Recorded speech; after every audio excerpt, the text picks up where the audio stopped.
Good day, everyone. I am Marabella P. Gonzalez, the first reporter of the Chapter 5, The Psychological Foundations of Social Networks. So, in keeping our goal to understand social networks as if people mattered, we begin our exploration of network theory with the psychological foundations of social network behavior. It is a topic that is surprisingly ignored by many social network analysts. So, there are two kinds of basic human motivation that respond to primary needs. The first one is to feel safe, and the second one is to reach out. These two corresponds to two basic and complementary aspects of social network. The connections between some of the elements of a network and the holes of non-connection between other elements. So let us first discuss the desire to feel safe with one social cocoon. So this individual involves themselves in individual, or they create connection in other individual to have support and feel comfort. And the motivation to reach out, the second one is the motivation to reach out is to establish connection where none exists. So additionally, there's a motivation driven by the network itself. It is often described as envy or keeping up with Jonas, where individuals compare themselves to others in the network, leading to a desire of social status. So again, sabi dito, there are two kinds of interaction daw. So, number one is to feel safe. So, this individual create or nag-create sila ng interaction with other individual to create connection para magkaroon sila ng support and comfort. Para magkaroon, they also create reach out to other individual para magkaroon sila ng tinatawag na connections daw. So, yung pangalawa naman raw, there is another motivation driven by the network itself.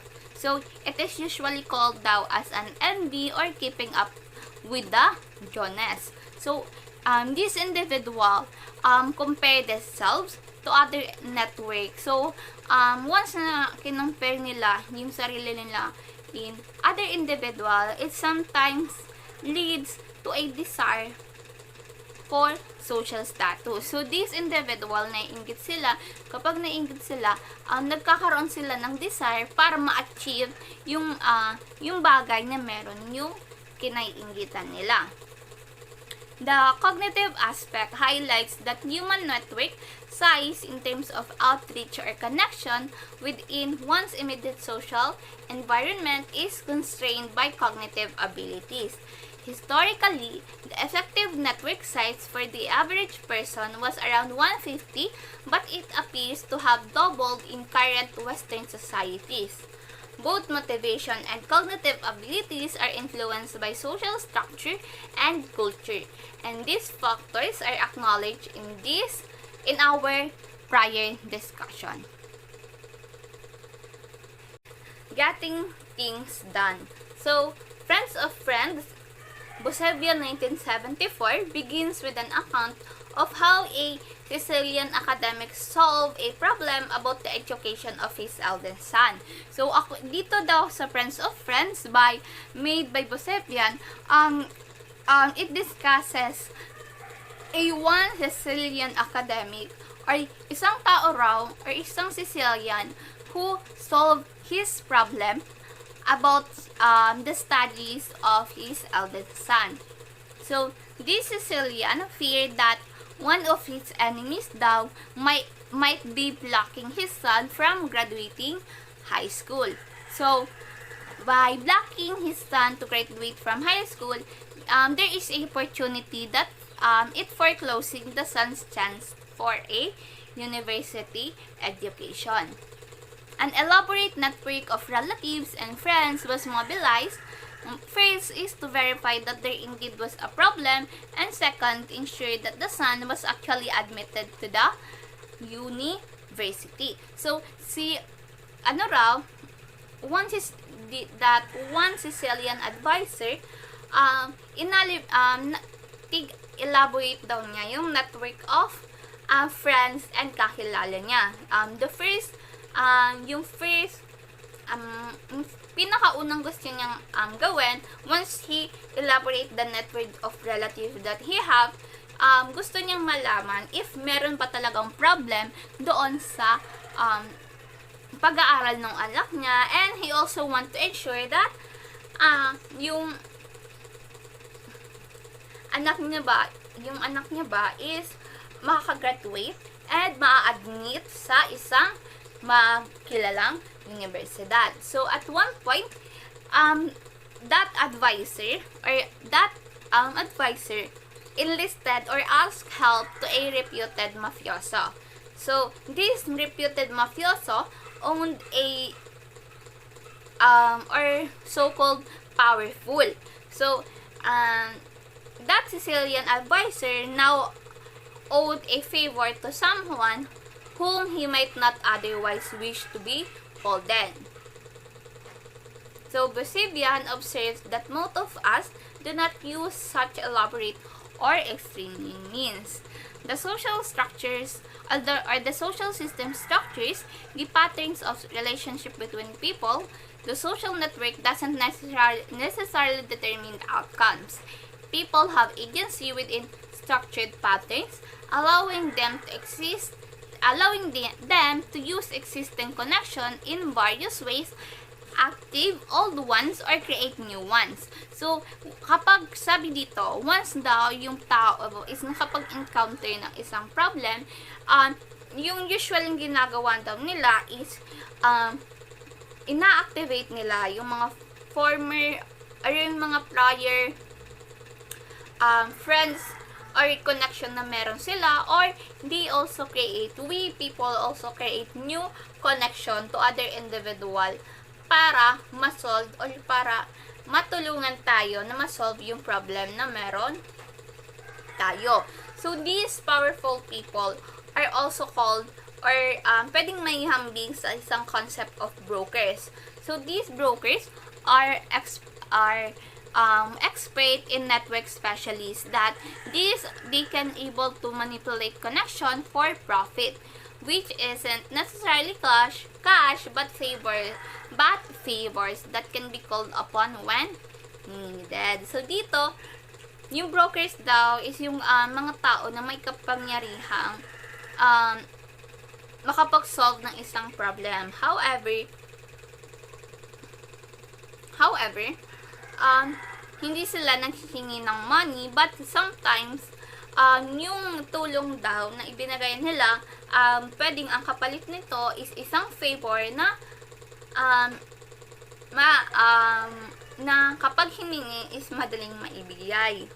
So an example of these brokers or these powerful are those called, for example, when sa LTO, 'di ba, kapag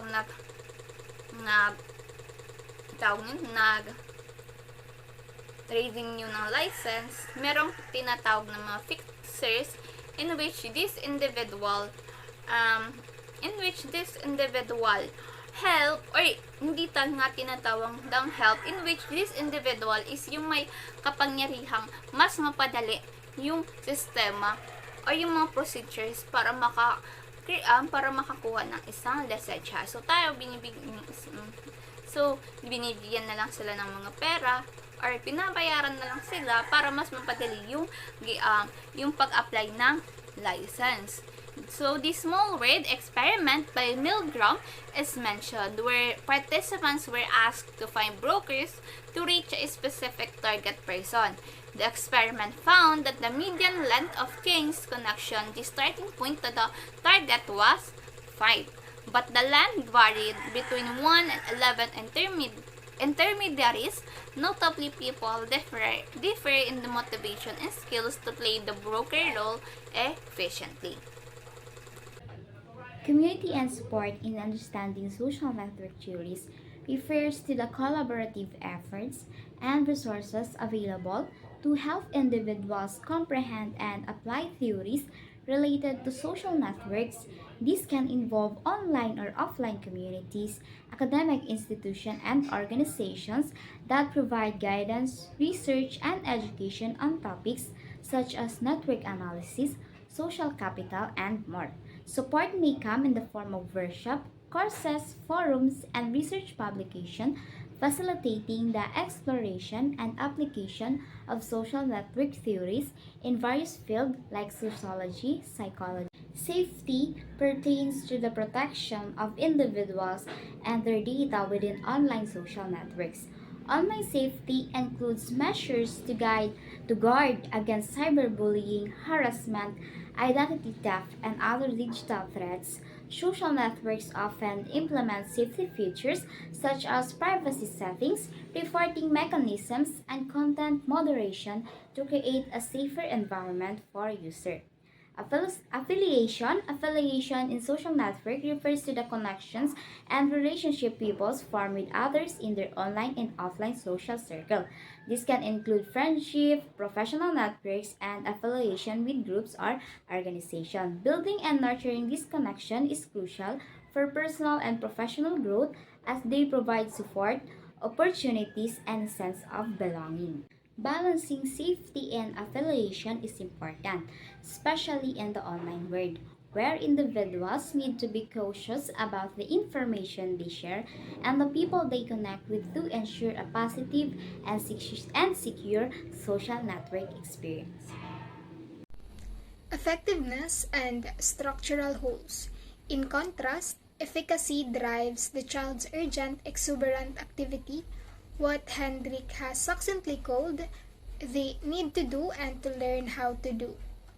Affectance is characterized by a sense of self-sufficiency, autonomy, and individuation. So affective needs pull one way from other people. Culture, as a broad reverberation of human needs for relatedness, is indispensable because it serves our need for safety, for being embedded in a secure structure. But it is stifling because it can thwart affectance, strivings which often push against the norms of social living. So, effectiveness and structural holes are key concepts in social network theory.